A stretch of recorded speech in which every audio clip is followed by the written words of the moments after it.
Well, hello there. Welcome to my channel. Sorry about the video and audio quality. I'll do up better next time. Because I wanted to do this video because the stock I'm looking at right now, right, will announce earnings on Monday, and that is 31st July, pre-market at about 7 a.m. So I wanted to make this video first about my background investment journey to provide some context on how I'm investing, and later on I'll do another video on the stock itself. So then we will see whether my documentation of my journey is good or bad on post earning. Okay, so before I start, I want to make some disclaimers. This video is created solely for entertainment purposes and not to be treated as financial advice. So in the coming weeks and months ahead, I'll keep making videos and continue to improve them, just to document my investment journey, which may be good or may be bad. Can't say for sure. But either way, I guess we can still all learn something from this journey. Okay, so maybe I can give some context about myself first. So from the title, right, you will know that I'm about 30 years old, living in Singapore. I'm an engineer by training. Okay, but I'm super interested in finance and investment right now. Um, I'll give some originally actually, right, I hated investment. And that's because I felt that, it was risky, and then I was happy with the 1.85% interest I was getting from DBS multiplier sometime back in pre-COVID times.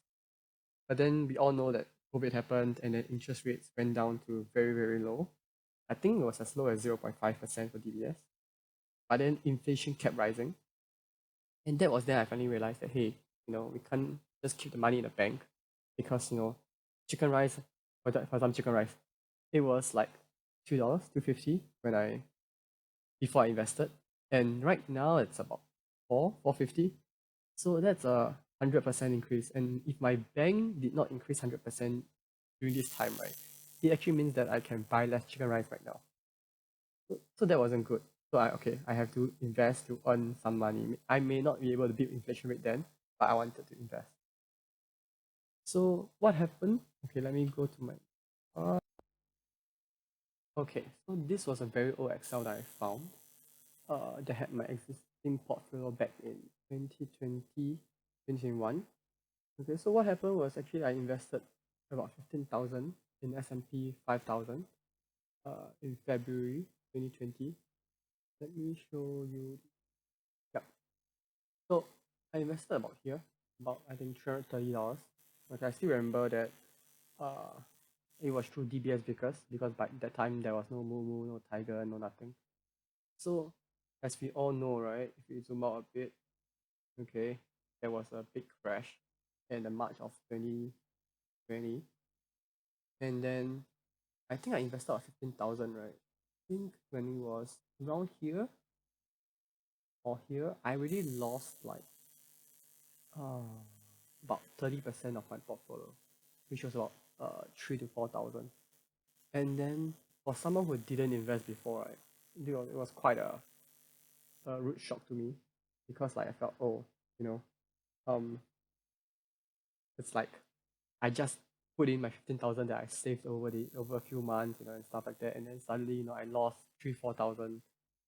That's quite a lot, and it's my first time investment. So it was quite a shock. Okay, but then I researched more into it. Okay, and then I learned that okay, we must dollar cost average through our investment journey. So I thought, okay, fine. So if you want to drop, sure, I'll let you drop, and I'll keep buying down. One day I'll be positive. So I thought, okay, fine. I put 15,000 in. Every 1 month I will put 5K in more, and then we'll see how it goes. But then we all know that in just a few days, right, there was a V-shaped recovery, and I think I bought back around here another 9,000. I think, okay, and then I was green already, which which was a good and bad thing because I felt okay, good, I'm finally green, but then bad because I should have bought more when it was at the bottom. I didn't average down enough. So yeah, so that was what I start, and then I held on to this. Yeah, I held on to this for quite some time. I think about to the end of 2020. Okay, and then at that point of time, I missed out on all the run up of all the tech stocks. I think that time Tesla rose a lot. I think it made a 8x or something that year. But then in contrast, right, my S&P only gained about 20 to 25% that year. So that wasn't very good. Um, I thought that okay, I have to reevaluate my investment strategy. Um, because I was losing out on gains that other people got. So I wanted to sell out S&P, and this was the old Excel I made then. So if you can see that time I have about a total of 82,000 invested that year. Okay, and then no, half of it was in Dow Jones, another 15K is in S&P. I had some JD, Intel, Baba. I can't remember what is this really. I think this is the bond index. Yeah. And I bought this Hong Kong ETF or China ETF. I got first read, which was very bad investment. It gave me bad returns. And then, yeah. So if you seen this, right, I reevaluated my new portfolio. Okay, I'm going to go out on tech because tech is where uh, the returns are. So at that point of time, I put about half in JD, which is Jingdong in China. I evaluated the business. It's like a up and coming uh, Amazon. Okay, so the difference between Baba and JD that I found then, right, was that um Baba Baba is like, I think most of us in Singapore use Alibaba also. So when you buy from Baba, right, the businesses just sell you the product. Okay, any conflicts, right, you just deal with the business themselves, and then you don't get this reassurance, that kind of thing.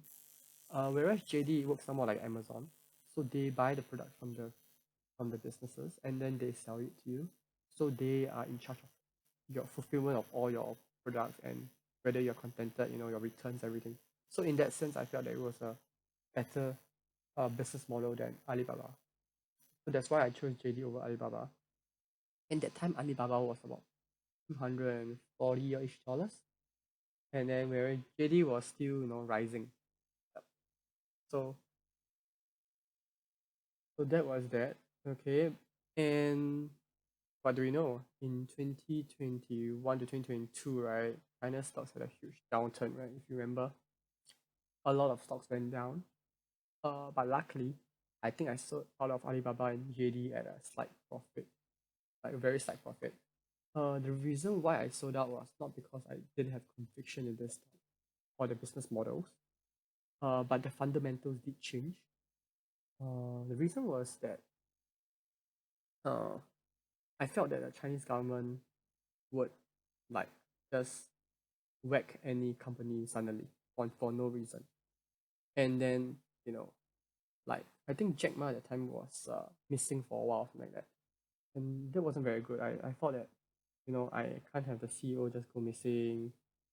And then if the policies aren't very stable, the stock price will not be, and that affects the fundamental of the company itself. So that's why I sold out of JD and Baba. Okay, and just to clarify just now, right? Although I evaluated, okay, I'm gonna buy JD and ARK, right? In the end, I never bought ARK. Yep, I never bought ARK. I can't remember the exact move I made. Okay, but I bought JD. I didn't buy ARK. I think, yeah, yeah, maybe I had Baba and JD only, something like that. Yeah. So, but anyway, I was looking out for the next 10x stock after Tesla. Because I felt I had the timeline to do that, and then but I didn't want to get a like 7% returns. Although 7% is good, trust me, but I wanted to have a change in my quality of life.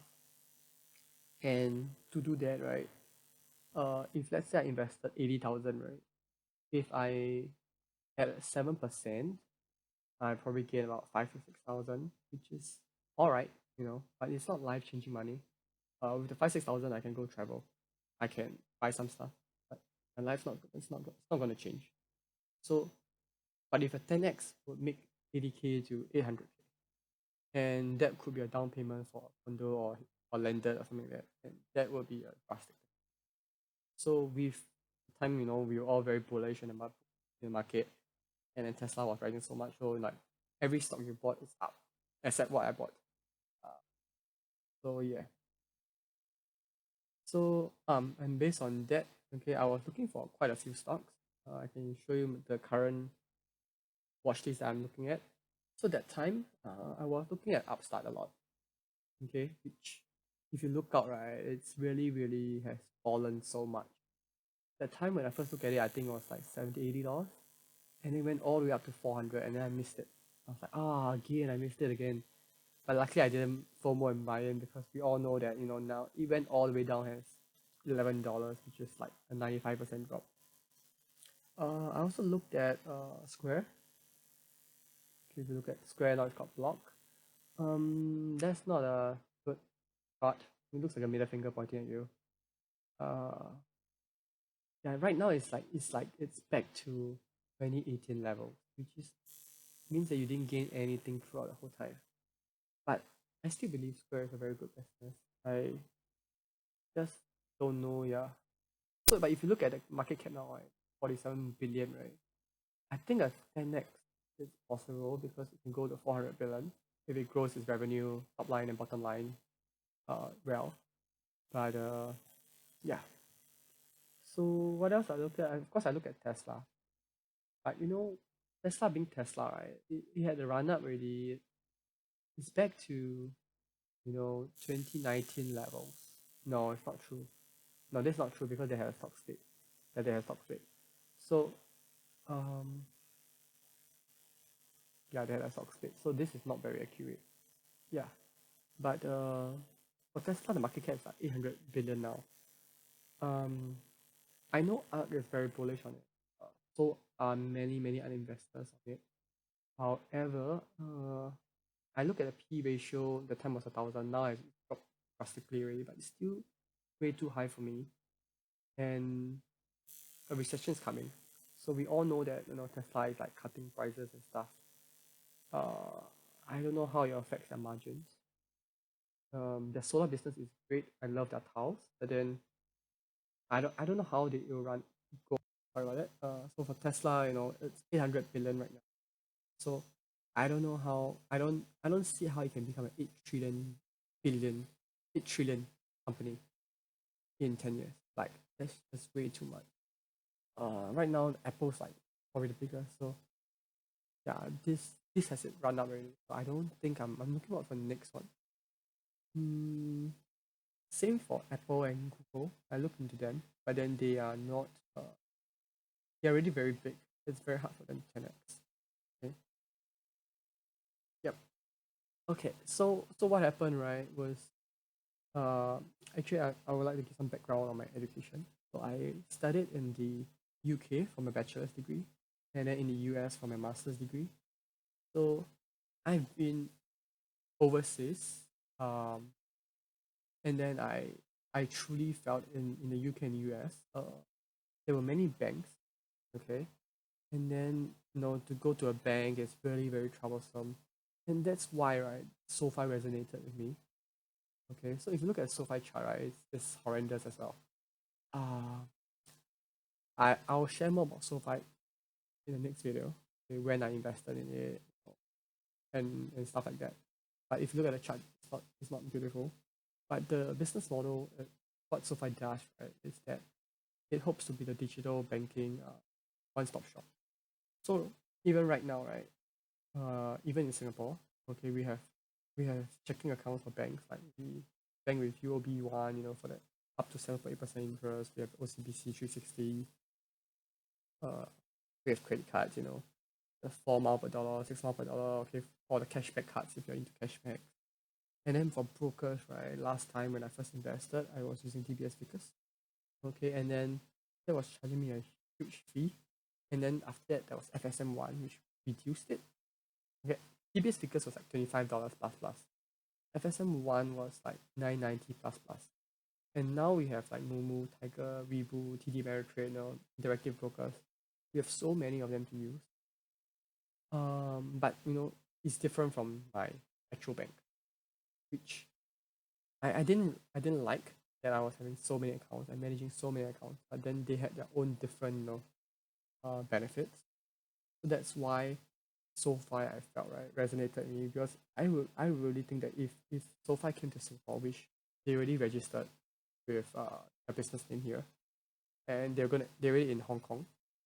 So if they come, I'm gonna move all my stuff to SoFi, like my home loan and stuff. And back to my education in US, right? I was on a scholarship, so my school fees are totally free. But for most of my peers there, they were not on scholarship, and they had to take a loan. So if you take a loan, right, school fees in the US is crazy. It's not like Singapore, where maybe 1 year you look at 10, 20,000, but there 1 year you could look at 50,000 USD, and it goes even higher if you are in different disciplines. So SoFi does student loan business, and I really think if you really do join with them for a student loan, it makes sense. If they're giving you the best rate, you would go with them for your bank, your credit card. And then if I want to get a house, I can check around other banks, but then I think I'll ultimately subscribe back to SoFi if they give me the best rate, especially if I got other stuff under them as well. Okay, so anyway, that's it about my background and SoFi. I will do the next video um, to talk more about SoFi. Yeah, thank you.